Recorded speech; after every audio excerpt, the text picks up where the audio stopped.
The battlefield smelled of ozone and ash, metal debris, shattered cannons, and the twisted remains of starships scattered across the barren red earth like forgotten tombstones.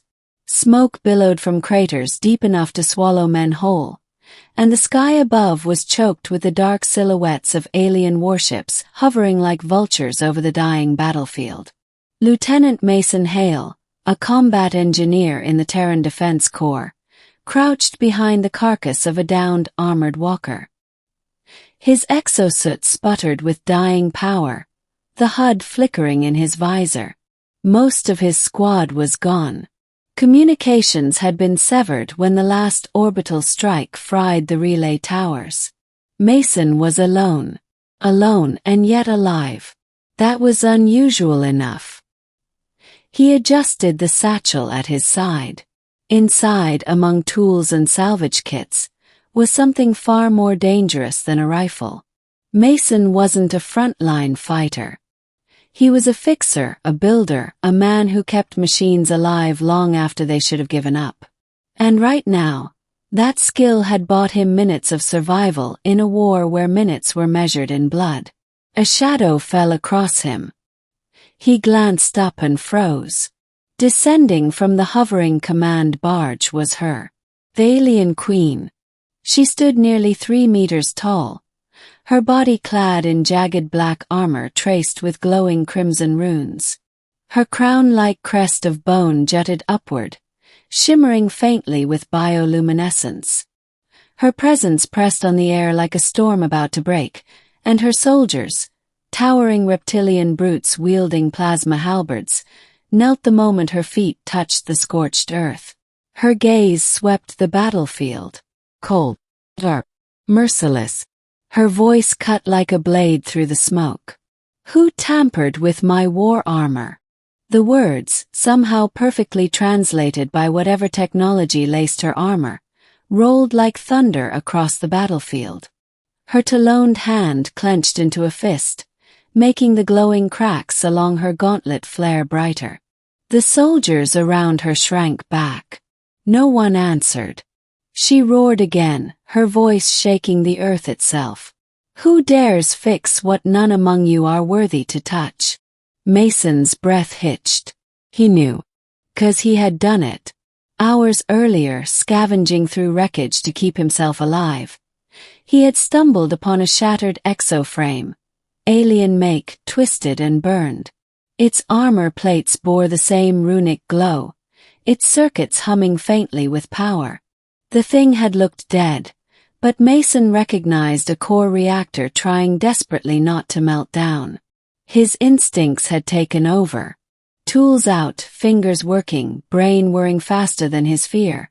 Mason had realigned the cooling system, patched the failing conduits with jury-rigged Terran wiring, and sealed a rupture with nothing but carbon fiber tape and determination. When the armor purred back to life, he had marveled at its beauty. Then he'd left it behind. He hadn't realized it belonged to the alienqueen herself. Now she demanded an answer. Mason could stay silent. I'd pray her fury passed him by. But the queen's gaze swept the wreckage, and suddenly, her eyes locked on him. He knew then, she already sensed it was him. The armor had his mark. His work left behind a signature, subtle but undeniable. Engineers always left traces.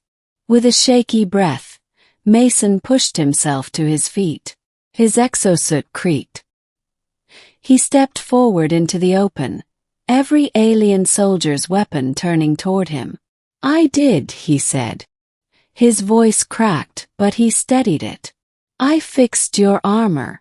The battlefield went silent. Even the wind seemed to hold its breath. The queen tilted her head. Her glowing eyes narrowed, scanning him from helmet to boots. Then she strode forward, each step like a drumbeat of war. When she stopped before him, Mason felt like a child before a goddess carved of obsidian and fire. You, she hissed. Her voice was disbelief wrapped in rage. A human.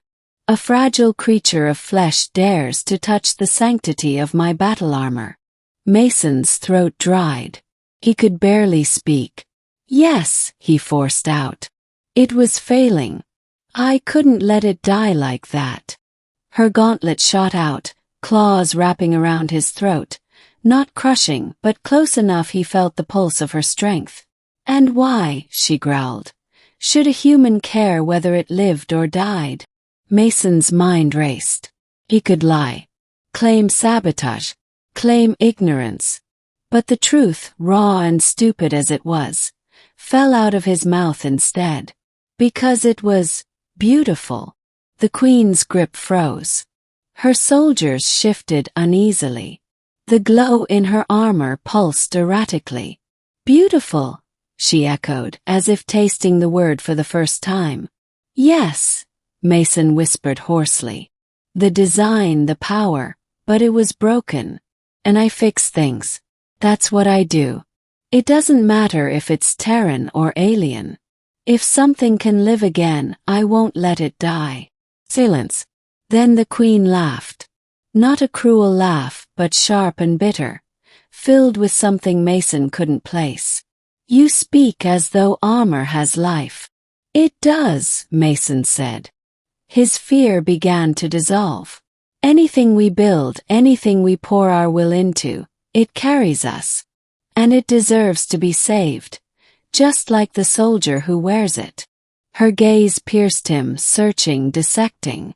And then, to his shock, her grip loosened. She released him. The soldiers murmured in confusion. The Queen straightened, towering above him. You have done what no warrior of mine dared, she declared, her voice carrying across the battlefield. You mended what was broken. And in so doing, you have mended more than steel. She turned sharply to her army. The war ends here. Gasps erupted. The alien soldiers exchanged stunned looks, their halberds wavering in uncertainty. Mason blinked. Did he hear that right?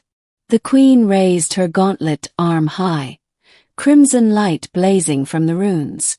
This war was waged because your kind insulted the sanctity of what we are, she thundered. But this human, this frail engineer, saw what none of you did. He saw worth. He saw life. And he restored it. Her eyes locked on Mason once more. For that, the Terrans shall not be destroyed. Not today. Mason staggered, barely able to process it. He had expected death. Instead, he had ended a war. The alien queen knelt slightly, never lowering her power, but offering something stranger. Respect. You are no mere human, she said. You are fixer, keeper of life in metal. You are under my protection now. Mason's heart hammered. He swallowed hard. Does that mean I'm your prisoner? Her lips curved into something that might have been a smile, or a predator baring teeth. No, Mason Hale, she said, his name rolling off her tongue like a challenge. It means you belong to me. And as the stunned armies stood frozen in disbelief, Mason realized his war had only just begun.